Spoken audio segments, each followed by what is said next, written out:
A lot of people out there are scared of lenders' mortgage insurance. They're trying to avoid it at all costs. I'll use my example. On my first two properties, I purchased 5% deposit. So lenders' mortgage insurance was really high, but the second one was extremely high. It was $19,000. Now, I would probably say 95% of people would not have made that purchase. They would have said, fuck that, $19,000, there is no way I am paying that. But when I made this purchase, I purchased July 2021, and I really understood how much prices were going to move in that next 12 months. And I got that property revalued at 130K above. So because of that, valued at 560, I was then in a position where I can now extract equity already in that, even though I only went in with a 5% deposit. You simply cannot save as fast as property prices rise in the right areas if you're targeting the right locations. Welcome back to another episode of the Tailored Property Wealth Podcast. My name is Casey Taylor. I'm the host of the podcast.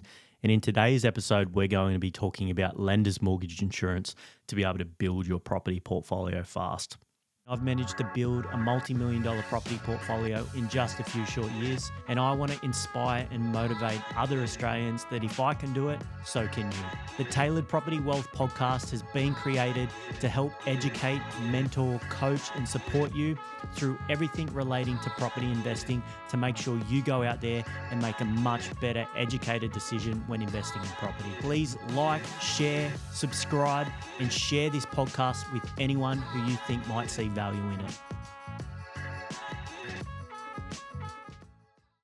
A lot of people out there are scared of lenders' mortgage insurance. They're trying to avoid it at all costs. However, if it means you can get into the market sooner, if it means instead of purchasing one property, you can purchase two properties, it is a very, very powerful tool, and it's not something that you should be scared of. If you have that scarcity mindset, that's where you're always just focusing on what that cost is, and you're not truly understanding the benefits and how that's going to help you long term. So it is shifting from that short-term mindset, looking at just what that fee is going to cost you, focus on what it looks like long term and what it's going to mean for you, because it's very, very powerful stuff. It is that domino effect, that one decision you make, making that purchase sooner, allows you to go into another purchase sooner, you get that purchase sooner, and it's just that snowball effect with equity and that capital growth. So let's get into it. And we'll kind of just go over, I guess, a pretty similar or a pretty simple, I should say, way to look at it. And then we'll use a couple of examples where I've used lenders' mortgage insurance. I've mentioned this in podcasts before. $19,000 I paid for lenders' mortgage insurance on a property, but then I was able to go again a lot sooner in that property. So it is important stuff. So let's just get into a very simple example of what that kind of looks like, right? Now, a 500K purchase, right now, it's a lot less than what that was 18 months ago, and that's just because prices have moved so much, hence the importance of the lender's mortgage insurance. So if we had a purchase today of $500,000 and we're using a 20% deposit on that purchase, that would mean that we've got $100,000 deposit required plus cost, but we're just going to leave that out to keep this nice and simple. Now, if you're looking to purchase that $500,000, saving towards that $100K, and you've got $50,000 in the bank today, that means you've got another $50,000 to save. So, how soon can you save another $50K? How much are you saving per week at the moment? A lot of people aren't saving $1,000 a week, and I'm going to show you the importance of why I mentioned that $1,000 in a moment. Now, if for that $500,000 purchase, you're purchasing that area prime for growth, which is obviously what we focus on as a business. So this is crucial, and this is just using 10% growth. A lot of marketplaces have grown far more than that. So you can be priced out a lot quicker than even this example. So if prices grow 10% in the next 12 months, that's another $50,000 growth. Okay, so $50,000 in capital growth that you're missing out on. And that's just 12 months, right? If you're able to save $1,000 a week. Now, if you instead of working towards that 20% deposit, you just get in now with a 10% deposit. Yes, you're going to pay some lender's mortgage insurance, but then you're starting to get that capital growth. 12 months' time, you've got that 10% growth and you've now built your wealth base. Now, if you need to save that $50,000 in 12 months, it would be $961 a week that you need to save. If you're saving right now towards something, you would know how much you're consistently saving every week. There was a point in time when I was definitely saving that amount per week, but that was a couple of years ago before inflation went right through the roof and all the rest of it. So the chances of you saving that per week are probably not that high unless you're in a really high income job. If you are, fantastic, that's great. But for a lot of people, that is a large amount of savings each week. So if you get in now, you pay your lender's mortgage insurance, all of a sudden in 12 months' time, that $500,000 purchase is $550,000 and you have built some wealth and you've got some equity there, right? Now, because you're leveraging up to 90%, you might not have any available right now, but you're working towards that. And you don't have to now, because you haven't purchased, you're just kind of in that hamster wheel trying to save and catch up with prices. You simply cannot save as fast as property prices rise in the right areas if you're targeting the right locations. So that is super powerful. And everyone's like, well, it's going to cost you $10,000 or $12,000 or whatever that is. That's something you need to discuss with your mortgage broker. They'll use a calculator to factor that in, what the LVR is, what the loan amount is, a couple other bits and pieces. But the return on investment over a couple of year period is super, super powerful. If you can get in sooner, get that capital growth now, you're reaping the rewards getting in now versus you're pretty much, if you're trying to save your way just to get that 20% deposit, you're paying more for that same asset and someone else is benefiting from that. So always think long-term, don't think short-term, and just focus on that now. So many people just get focused with this scarcity mindset on the fee, whether it's stamp duty, whether it's lender's mortgage insurance, whether it's buyer's agent fees, whether it's loan fees, interest rates and higher interest rates that we're in right now. That's all scarcity mindset stuff. What is the return on investment? If you're investing, all of these fees are investments in themselves. So it's super powerful if you want to be able to build your property portfolio fast. Okay. So that's kind of just the simple example, but then there's some real life stuff where this starts to become very, very powerful. I'll use my example on one of my purchases. My first two properties, I purchased 5% deposit. So lender's mortgage insurance was really high, but the second one was extremely high. It was $19,000. Now, I would probably say 95% of people would not have made that purchase. They would have said, fuck that, $19,000, there is no way I am paying that.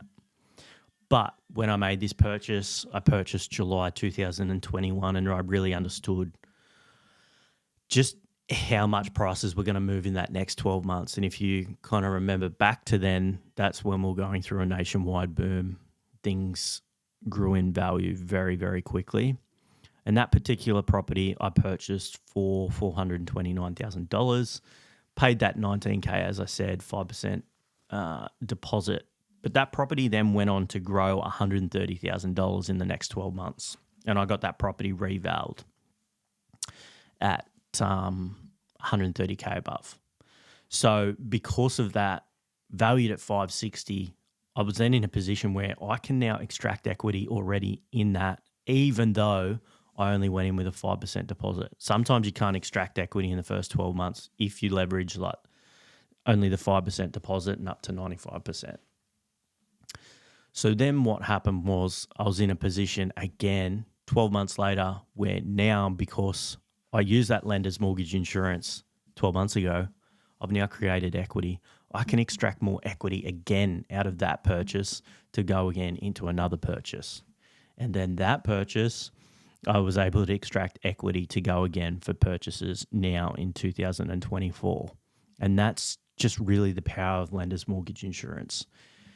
You can build a property portfolio fast because it's kind of just a cost to get that capital growth sooner, right? You're leveraging higher, but it's very much worth that. With that 5% deposit as well, I paid a higher interest rate at the time, and I'm not sure if you remember where rates were in 2021, but they were all-time lows. The cash rate was 0.1%. So I think rates roughly were 3.5% or something at the time.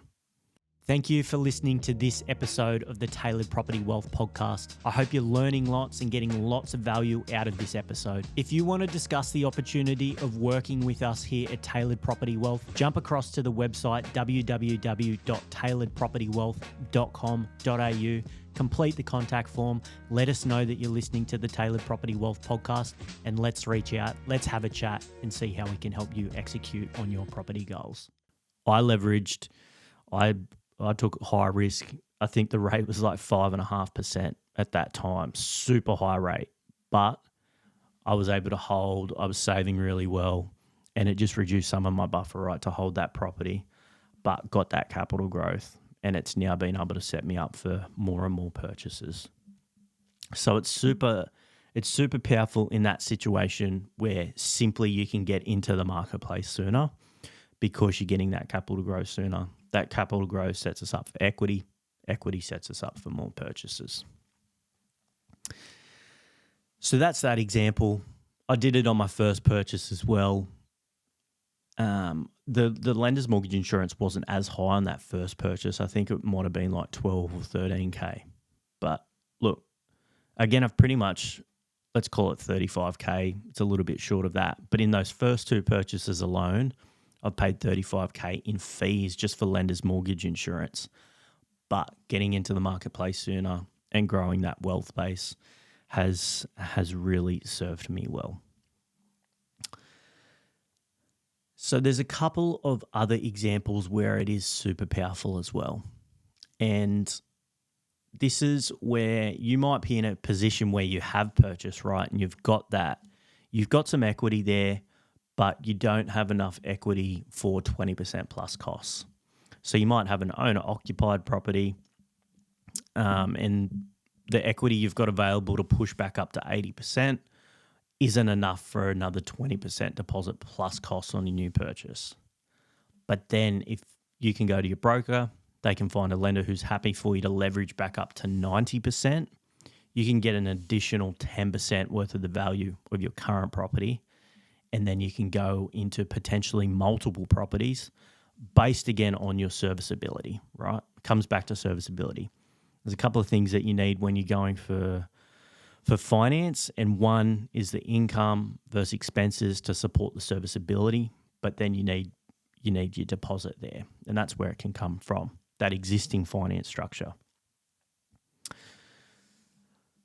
So if we're assuming you have the serviceability there for multiple properties, then all of a sudden you can split. If you're going higher, you might be able to split your equity extraction across two purchases. And then what's happening is you're able to leverage a larger wealth base. As soon as you can leverage a larger wealth base than you could have before, if we're assuming just a 5% conservative capital growth rate, then instead of just one 500K purchase, for example, we've got $1 million worth of asset working for us whilst we sleep. And then that's where that domino effect really starts to take effect as well. 5% on 500K versus 1 million, you're doubling that capital growth, that wealth base. And then long term, over a 20 or 30 year period, that's going to be super, super powerful. I have done that myself, leverage back up to 90% to leverage more equity to go into more purchases. And we've also helped a lot of clients do that. As soon as we have that strategy session, and we really explain the benefits of paying that lender's mortgage insurance, accessing more equity, you're able to go and purchase further assets. And we have multiple clients that we've helped 18 months ago do exactly that. And they've now made around 300K between a couple of purchases. And now in 2024, they're able to go again because of that equity. So it's super, super powerful. Versus if they're conservative, didn't pay the lender's mortgage insurance, just made one purchase, they wouldn't be in the position they are now to make the purchases that they're making. So it's always a matter of understanding what the decision is you're making today, how it's going to affect you in 12, 18 months' time, and then being able to make a decision in 12 to 18 months' time, you can go again in another 12, 18 months' time. It's super, super powerful. So that's just, there's two examples. One, lender's mortgage insurance is just going to simply get you into the marketplace sooner when you're saving, or it might be the difference between you purchasing now or not if you're extracting equity from that owner-occupied property. Or number two is you can extract equity, you might be able to make one purchase, but because your serviceability is good, you can leverage a little bit higher, split your equity extraction between a couple of purchases, and then you can get two purchases. Building that wealth base, taking advantage of that compound effect, and it's just sweet old time that we then need to allow to continue to build that. And like I said, it's that domino effect. 1 to 2, 2 to 3, 3 to 4, that larger wealth base. All of a sudden, instead of having $500 to $1 million worth of assets, we might have 1 to 2, 2 to 3 mil worth of assets, generating a 5% conservative capital growth rate, building that wealth, being able to extract equity sooner. So really understand that when you're going out there and you're purchasing. So many people I speak to get caught up, like I said, with that scarcity mindset. They're just solely focused on what it's going to cost them, but they're not understanding the true value of that. It's the same with the buyer's agent fee. People are like, it's a big fee up front, I'm going to go and do it myself. But then they buy a shitty property in a shitty location that does nothing, and in 12, 18 months' time, they can't go again into another purchase. They try and do it themselves, they overpay on the property, and they got to let even more time do its thing just to be able to get up enough equity to go again sooner, especially if they don't buy in that area prime for growth. It's one of those things where, yes, it's costing you up front, but the return on investment over time is massive. If you go into a compound growth calculator and you put in a 500K asset over a 20-year period and you do it at a 5% on average capital growth rate versus 6%, just 1% alone is going to mean hundreds of thousands of dollars of your wealth base that you're able to generate in additional value. It is super, super powerful, and those who understand that will do very well in a 15 to 20 year period. It's always understanding that. It's delaying that gratification and just understanding that decision, you're not going to see the effect now. Yes, there's going to be some additional costs, but down the track, that return on investment is extremely, extremely powerful. That's pretty much it for the episode today. Lender's mortgage insurance. It's just a super effective tool that you want to use when building a property portfolio. And even if you don't want to build a large property portfolio and you just want to purchase one or two, that power of getting in sooner and getting that compound effect for the larger period of time is going to serve you extremely well. If this has kind of just confused you even more listening to this, please reach out. Always happy to chat. We can always put you in touch with a really good quality mortgage broker as well, they can have a chat with you, look at some lender's mortgage insurance borrowing capacity calculators and see what that fee is going to look like, what that return on investment is, so you can continue to build your wealth base. Property prices are not getting cheaper. So many people, I've spoken to a couple of people this week, and it hurts my soul that 18 months ago they could have made a purchase at around 500K. This one person in particular listened to family and friends who said that property prices are going to correct. Interest rates are going up. It's not going to do anything. They didn't take action, listen to family and friends. And now they've missed out on $150,000 to $200,000 worth of capital growth to buy the same asset that they could afford 18 months ago. 4-bed, 2-bar, 2-garage was under 500K. Those properties are now selling. They're just starting to tick over 700K. So it's a super powerful thing. Cool. Thanks for listening. Hope you enjoyed this episode, and we will see you on the next one. Thank you for listening to this episode of the podcast. If you don't already, make sure you follow us across all of our social platforms. That can be Instagram, YouTube, LinkedIn, Facebook. I wish you all the best out there on your property investing journey, and I hope each decision you make in purchasing more property gets you closer to your goal of financial freedom.